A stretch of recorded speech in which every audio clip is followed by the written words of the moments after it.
اور جناب welcome back, ایک بار پھر آپ کو خوش آمدید کہتے ہیں نور سحر میں، اور الحمدللہ رحمتوں کا سلسلہ جاری ہے، اور ہمیں ایک رحمت نے جوائن کیا جن کا نام ہے رضوان بھائی کو ہم کہیں گے کہ نعت رسول محمد صلی اللہ علیہ وآلہ وسلم ہمیں سنا ہے۔ بسم اللہ الرحمن الرحیم۔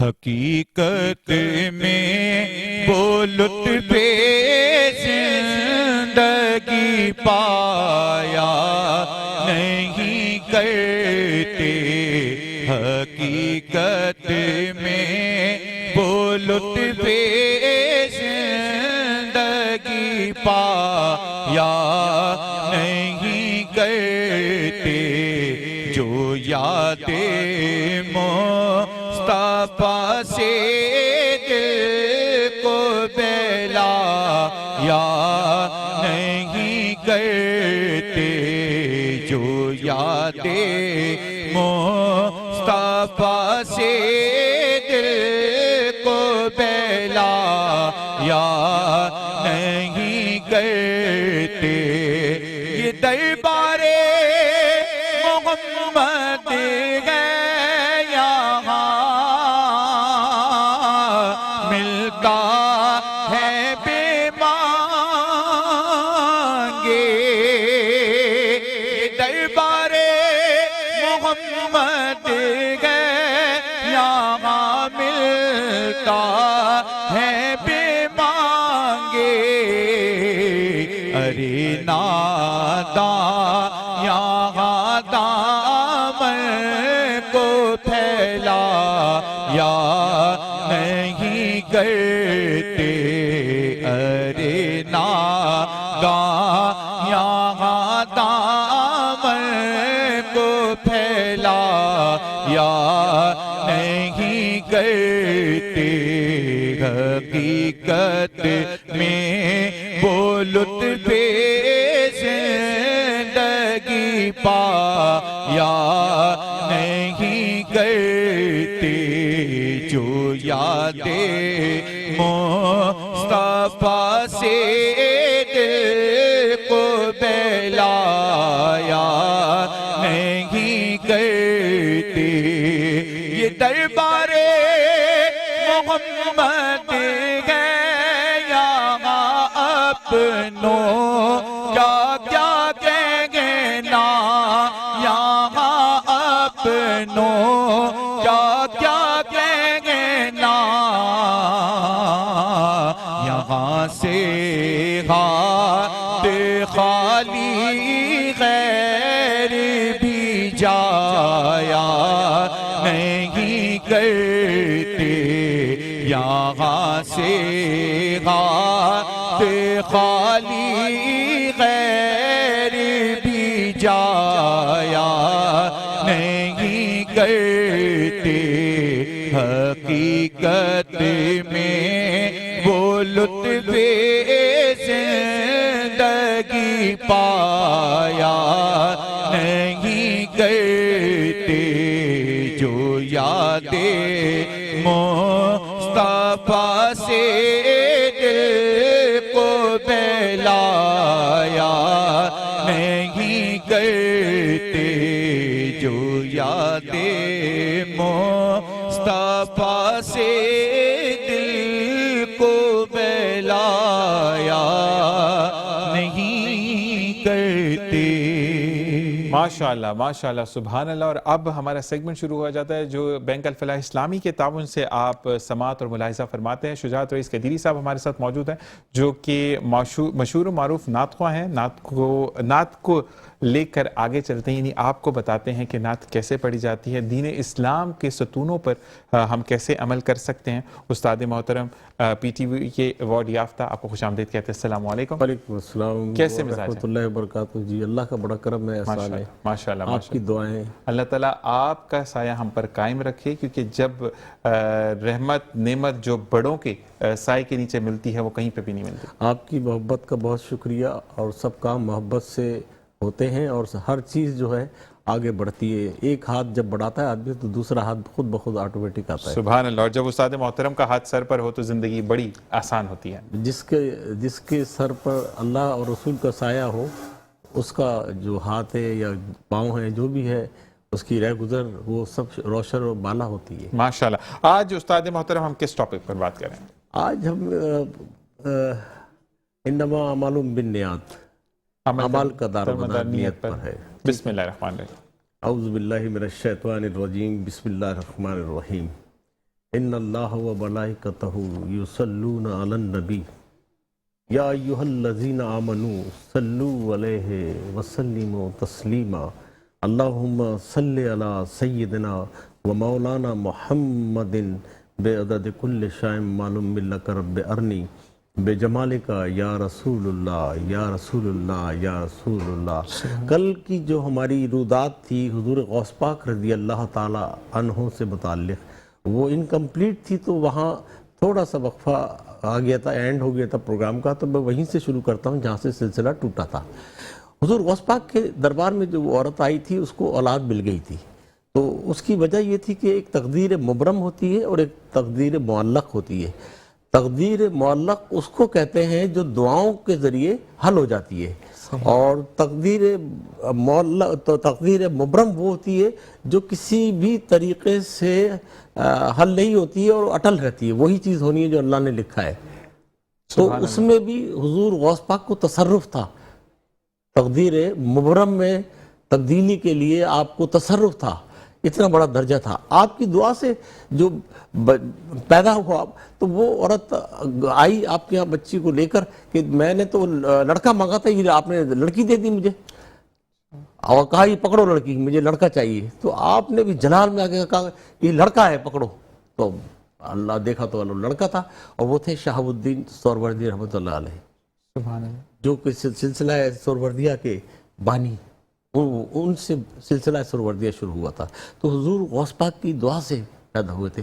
اللہ تعالیٰ نے فرمایا تھا کہ شیخ عبد القادر جیلانی آپ جو ہے ان کے شوہر سے کمر ملا دیں.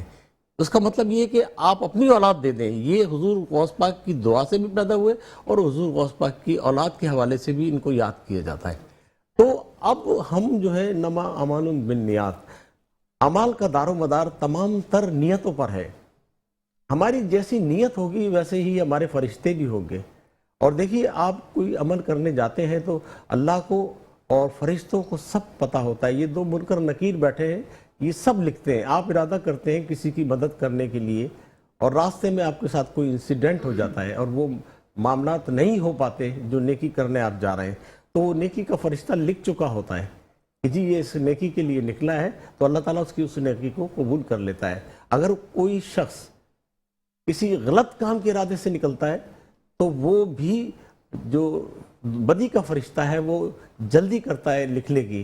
تو نیکی کا فرشتہ اس کو کہتا ہے کہ بھائی ابھی آپ نہ لکھیں جب تک یہ عمل نہ کر لے پورا.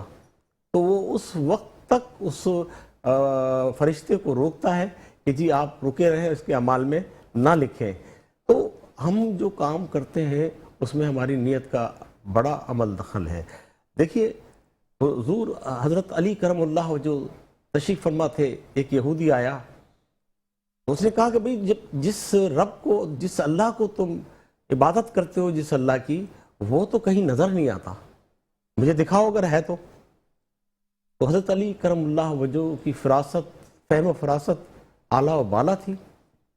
آپ نے کہا اچھا یہ سورج ہے، ذرا اس کو دیکھ کر بتاؤ تم مجھے. تو اس نے دیکھا تو نہیں دیکھا گیا اس سے، تو کہنے لگا یہ تو نظر نہیں آ رہا. تو حضرت علی کرم اللہ وجہ نے فرمایا کہ جب تم سورج کو نہیں دیکھ سکتے تو اللہ کو کیسے دیکھ سکتے ہو جس نے سورج کو پیدا کیا ہے. تو اللہ ہے، اللہ باقی ہے، اور اللہ کی ذات اقدس ہے. اس کائنات کا بنانے والا رب اللہ ہے. اس کائنات کو اللہ کی وساطت سے کائنات وجود میں آئی. حضرت عمر رضی اللہ تعالیٰ عنہ راستے میں جا رہے تھے، ایک شرابی تھا، وہ شراب کی بوتل اس کے بغل میں دبی ہوئی تھی. جیسے اس نے حضرت عمر کو دیکھا تو وہ بوتل چھپا لی. چھپانے کے بعد حضرت عمر نے قریب آ کے پوچھا کہ یہ کیا ہے اس میں؟ تو اس نے کہا کہ اس میں تو شہد ہے یا شربت. اچھا وہ ڈر گیا اور اللہ سے معافی بھی مانگی اس نے کہ اللہ مجھے معاف کر دے اور میرے عزت کو بچا لے. حضرت عمر کا تو جلال بڑا سخت تھا، بڑا کانپ گیا وہ. تو اللہ نے اس کی دعا قبول کر لی. حضرت عمر نے کہا کہ مجھے دکھاؤ کیا ہے اس میں، اور دیکھا تو اس کے اندر وہ شہد یا شربت تھا۔ تو دیکھیے آپ کی نیت تھی کہ آپ نے اللہ سے معافی مانگی، آپ کو اللہ نے معاف کر دیا، فوری طور پر آپ کو معافی مل گئی، اور اس کے بعد آپ نیکی کے راستے پر آ گئے۔ جو شخص تھا وہ ایک نیک مسلمان بن گیا اور اللہ کا متقی پرہیزگار بندہ، اور صحابی کے حوالے سے اس کو پہچانا جانے لگا۔ حضرت موسیٰ علیہ السلام اللہ تعالیٰ سے کلام کرنے جا رہے تھے تو شیطان مل گیا راستے میں۔ شیطان نے کہا کہ کہاں جا رہے ہیں آپ؟ کہا کہ میں کوہ طور پہ جا رہا ہوں اللہ سے کلام کرنے۔ تو شیطان نے کہا میری سفارش کر دیجیے گا۔ پوچھا کیا سفارش کروں تمہاری؟ شیطان نے کہا کہ اللہ تعالیٰ سے کہو کہ میں شرمندہ ہوں اپنے عمل پر اور میں معافی کا خواستگار ہوں، مجھے معاف کر دیں۔ تو حضرت موسیٰ علیہ السلام جب گئے تو اللہ کی بارگاہ میں انہوں نے یہ بات پیش کر دی۔ تو اللہ تعالیٰ نے حضرت موسیٰ علیہ السلام کو پیغام دلایا شیطان کے لیے۔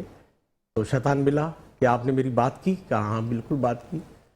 تو کیا کہا اللہ تعالیٰ نے؟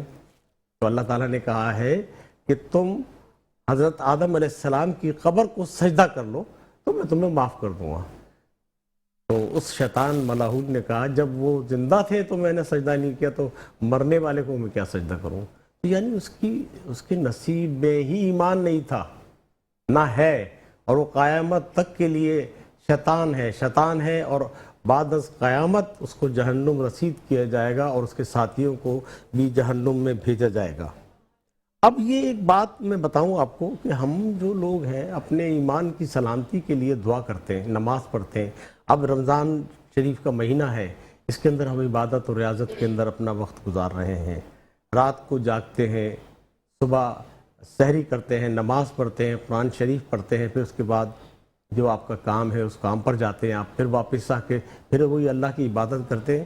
تو اس میں شیطان جو ہے وہ اس کو اللہ تعالیٰ نے جکڑا ہوا ہوتا ہے، اور وہ پیچ و خم کھا رہا ہوتا ہے غصے میں کہ یہ کیسے اللہ کی عبادت کر رہا ہے۔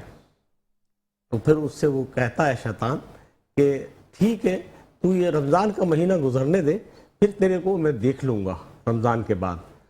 تو اچھا شیطان تو بند ہوتا ہے، لیکن ہمارا دل میں جو ہے ایک اور بھی ہے شیطان کا، جو شیطان بنانے والا، وہ نفس امارہ۔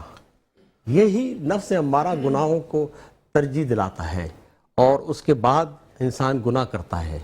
تو اللہ تعالیٰ نے فرمایا کہ جو شخص میرا ہے، میرے طرف اپنا دھیان رکھتا ہے، میں اس کو اپنی حفظ و امان میں رکھتا ہوں، اور شیطان کا بس نہیں چل سکتا اس کے اوپر، اور جو گناہ گار ہے وہ اس کے اوپر ظاہری بات ہے شیطان نے ایسا عمل کیا ہوا ہے، اس کو جانے کی ضرورت ہی نہیں ہے اس کے پاس، وہ تو گناہ گار خود ہے۔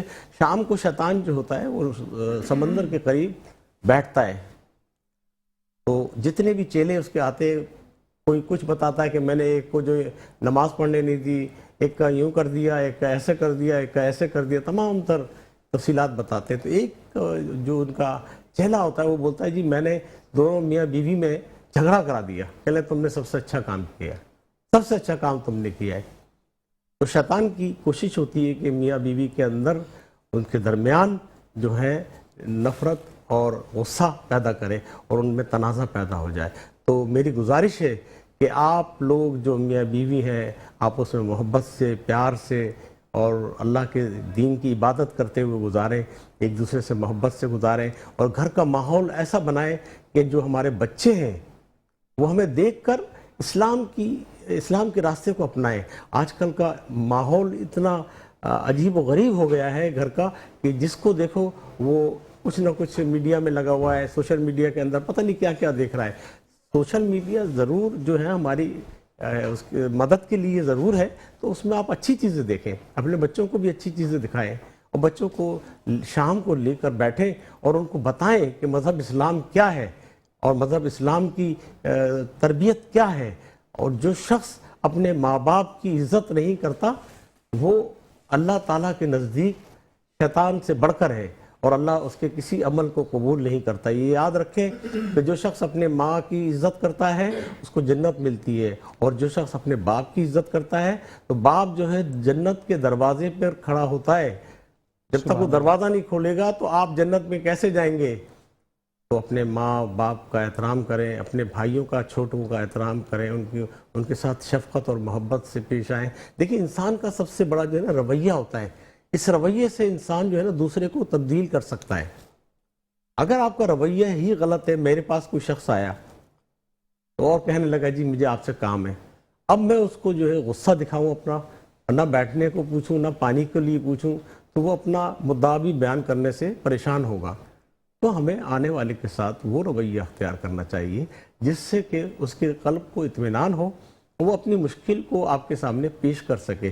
دیکھیے آپ جب اللہ کے حوالے سے کسی کی مشکل کو آسان کرتے ہیں تو اللہ تعالیٰ آپ کی مدد فرماتا ہے۔ میں آپ کو ایک واقعہ سناؤں، میں آفس میں جا رہا تھا، لفٹ میں بیٹھا تو ایک صاحب نے مجھے سلام کیا، میں نے کہا وعلیکم السلام، تو کہہ رہے جی یہ آپ کا کارڈ بتا رہا ہے کہ آپ یہیں پر ہیں، میں نے کہا جی بالکل میں یہیں پر ہوں۔ کہہ رہے میرا ایک مسئلہ ہے، میں نے کہا جی بتائیے۔ اتنے میں میرا فلور آ گیا، میں اترنے لگا، میں ان کو اپنے دفتر میں لے گیا، دفتر میں لے آ کے بٹھایا، میں نے چائے پلائی، چائے پلانے کے بعد میں نے پوچھا بھائی آپ کا کیا مسئلہ ہے؟ میں اس کو جانتا بھی نہیں تھا۔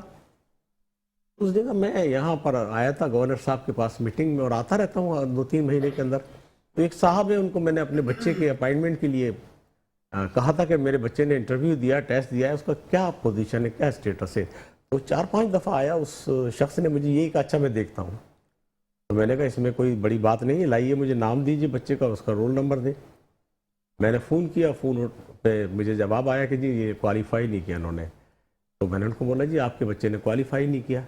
تو وہ شخص بڑا خوش ہوا اور اس نے کہا دیکھیں ایک آپ ہیں، آپ مجھے جانتے بھی نہیں ہیں، آپ یہ بھی نہیں جانتے کہ میں کون ہوں، اور آپ نے میری مدد کی۔ تو میں نے کہا کہ دیکھیے میری عادت یہ ہے کہ جب کوئی شخص میرے پاس آتا ہے تو میں سمجھتا ہوں یہ اللہ کا مہمان ہے، اور اللہ کے مہمان کی آپ عزت و تکریم کریں گے تو اللہ تعالیٰ آپ کو بڑے مرتبے پہ فائز فرمائے گا، آپ کی تمام تر مشکلیں آسان کر دے گا۔ وہ شخص سپریم کورٹ کا اٹارنی جنرل تھا، اس نے اپنا تعارف کرایا، کارڈ دیا مجھے۔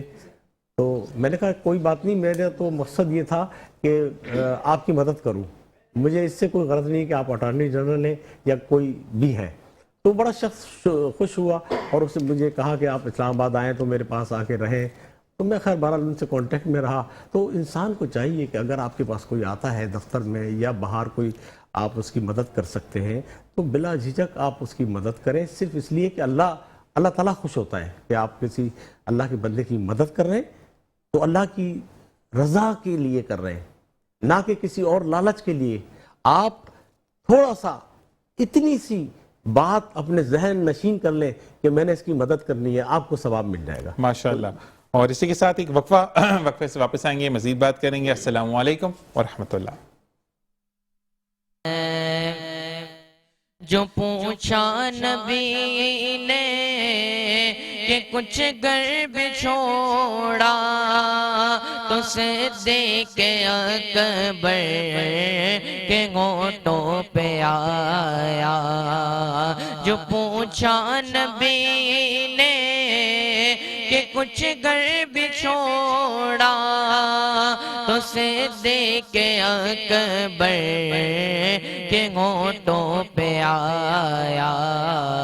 وہاں مال و دولت کی کیا ہے حقیقت، جہاں جا لٹانے وہ جی چاہتا ہے۔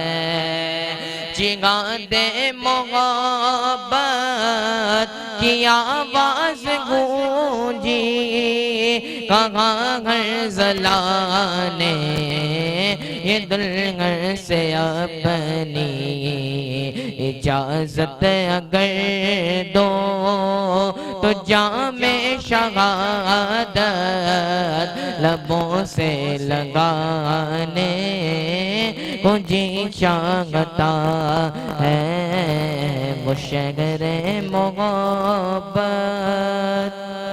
سبحان اللہ، سبحان اللہ کہ مدینہ کی بات یہ ایسی کہ وہ شہر محبت ہے۔ ویسے بھی اگر آپ مدینہ جائیں، جو لوگ جا چکے عمرے پہ، تو وہاں پر آپ کو جتنے بھی لوگ ملیں گے، اگر آپ کہیں سے گزر ہیں تو خود رستہ چھوڑتے چلے جائیں گے، ایسا ہے میرے نبی کا شہر الحمدللہ۔ اسی کے ساتھ ہمیں جوائن کیا ہے حکیم ساجد صاحب نے، جن کو خوش آمدید کہیں گے۔ السلام علیکم ورحمۃ اللہ۔ حکیم ساجد صاحب اور بینک الفلاح اسلامی دونوں ہمارے اسپانسرز ہیں جو ٹرانسمیشن ہم آپ تک پہنچا رہے ہیں۔ اس کو پہنچانے میں ان کا پیش آتے ہیں. یعنی کہتے ہیں کہ وداؤٹ اسپانسرز ہم کچھ بھی نہیں ہیں, چاہے وہ بینک الفلاح اسلامی ہو یا حکیم ساجد صاحب ہوں. جی حکیم ساجد صاحب, آج کس بارے میں اچھا میں بتاتا چلوں کہ جو ہم نے گلا کیا تھا, حکیم ساجد آج ہمارے تحفیت لے آ چکے ہیں. جزاک اللہ حکیم صاحب. بسم اللہ الرحمن الرحیم. ذیشان بھائی, کل سر نے بھی ایک سوال پوچھا تھا کہ ہمیں تندرست رہنے کے لیے اپنی زندگی کا نظام کس طرح چلانا چاہیے کھانے پینے کا, تو اس بات کو ہی ہم آگے چلائیں گے. اور ساتھ یہ بھی بول رہے تھے کہ پیاس کی شدت بڑھتی ہے, تو میرا کیونکہ ٹاپک شوگر کے اوپر چل رہا تھا اور غذاؤں کے اوپر چل رہا تھا کہ ہمیں کس طرح کی غذائیں لینی چاہیے. جیسے میں نے کل آپ کو بتایا تھا, اس طرح ایک بیسک جو ہے چیز ہے جو میں آپ کو بتاتا ہوا چلوں کہ یہ خاص طور پہ کیونکہ شوگر کا ٹاپک ہے.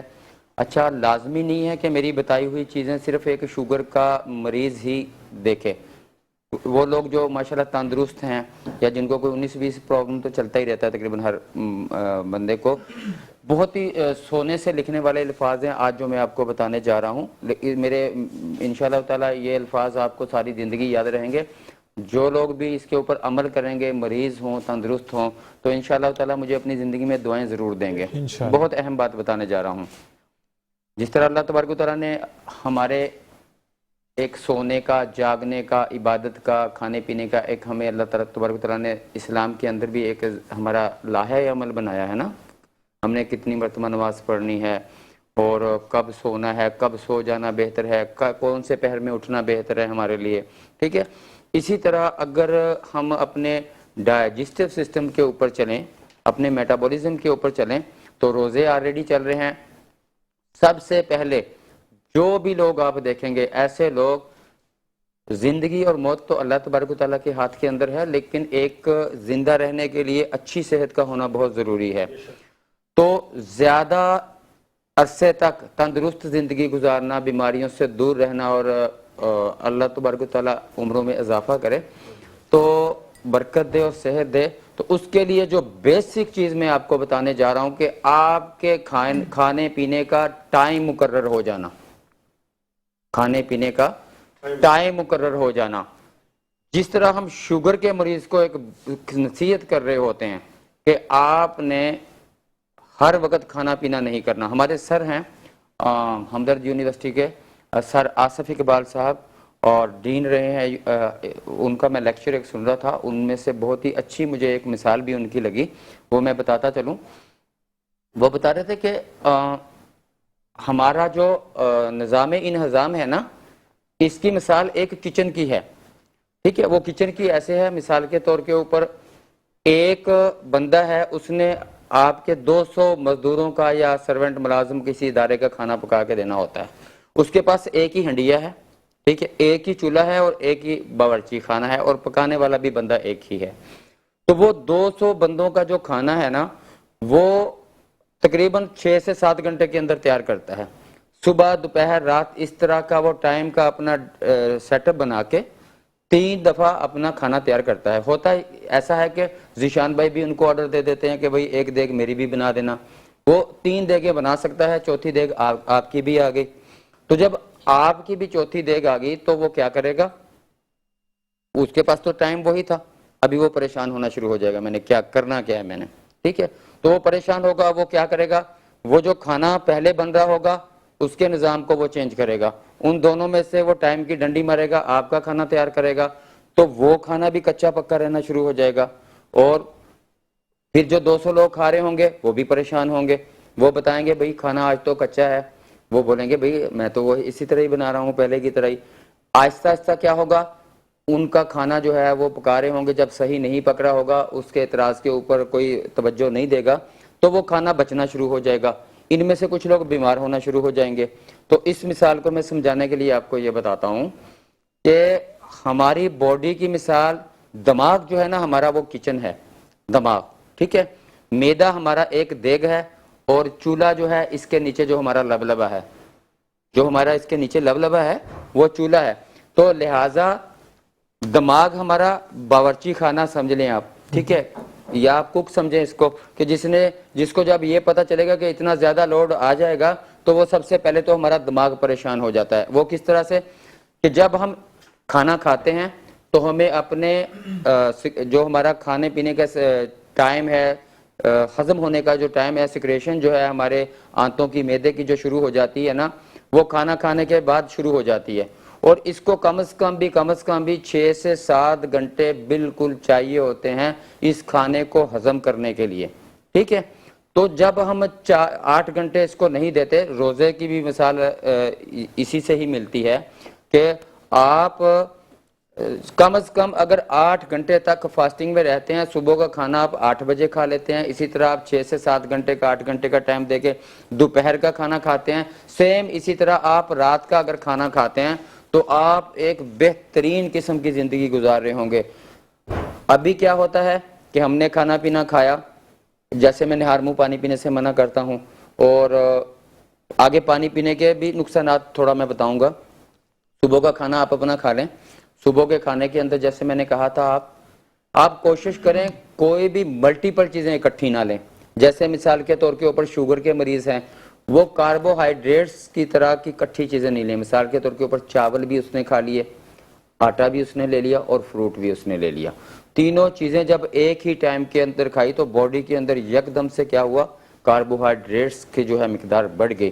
ابھی ہمارے ڈائجسٹو سسٹم کو جو ہے اس کو ہضم کرنے کے اندر جس طرح ایک باورچی کو پریشانی ہوتی تھی، اس طرح ہمارا دماغ پریشان ہو جاتا ہے، اور ابھی وہ 8 گھنٹے ہوئے بھی نہیں ہیں، بیچ میں ہم نے 3 گھنٹے بعد پھر کھانا کھا لیا، ابھی پہلے تو سیٹ اپ پورا نہیں ہوا تھا، آگے سے مزید 3 گھنٹے بعد ہم مزید پریشان ہو گئے، ہمارا دماغ پریشان ہو گیا کہ بھئی پچھلا جو کھانا تھا وہ تو ابھی ہضم ہوا ہی نہیں ہے، آگے سے 3 گھنٹے بعد ہم نے پھر کھا لیا۔ ذیشان بھائی آپ بالکل، ہم ایک چیز، لیکن آپ کی ایک بات سے یہ بھی سمجھ آتا ہے کہ بیچارہ دماغ بھی پریشان ہو جائے گا، پریشان ہو جاتا ہے ندیدے بندے کے پاس چلا گیا ہوں کہ وہ اس کو کھانے پینے سے ہی فرصت نہیں ہے۔ اچھا، ایک بات میری بھی یہاں پہ ایک سوال ہوگا جو کہ ہم نعت رسول محمد صلی اللہ علیہ وسلم کے بعد جو ہے وہ آپ سے اس کا آنسر لیں گے۔ مجھے یہ بتائیں کہ ایٹنگ ڈس ہیبٹس لوگوں میں آ جاتی ہیں، یعنی وہ اگر سامنے پلاسٹک بھی پڑی ہے تو وہ بھی کھانے کی کوشش کرتے ہیں، تو اس کو کیسے روکا جائے؟ یہ میرا ایک سوال ہے آپ سے، لیکن ایک نعت رسول محمد صلی اللہ علیہ وسلم حافظ فراز پرویز صاحب نے ہمیں جوائن کیا، ان سے میں گزارش کروں گا کہ نعت سنائیں۔ بسم اللہ الرحمن الرحیم۔ نہیں ہے کوئی دنیا میں ہمارا یا رسول اللہ، ہمارا یا رسول اللہ، نہیں ہے کوئی دنیا میں ہمارا یا رسول اللہ، ہمیں تو بس آپ ہی کا ہے سہارا یا رسول اللہ، سہارا یا رسول اللہ، ہمیں تو بس آپ ہی کا ہے سہارا یا رسول اللہ، سہارا یا رسول اللہ۔ خدا جب تم سے فرمائے کہ لاؤ اپنی امت کو، خدا جب تم سے فرمائے کہ لاؤ اپنی امت کو،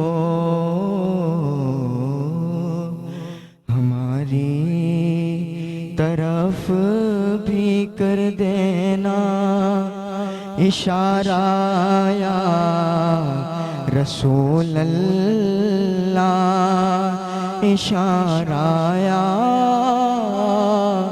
رسول اللہ، ہماری طرف بھی کر دینا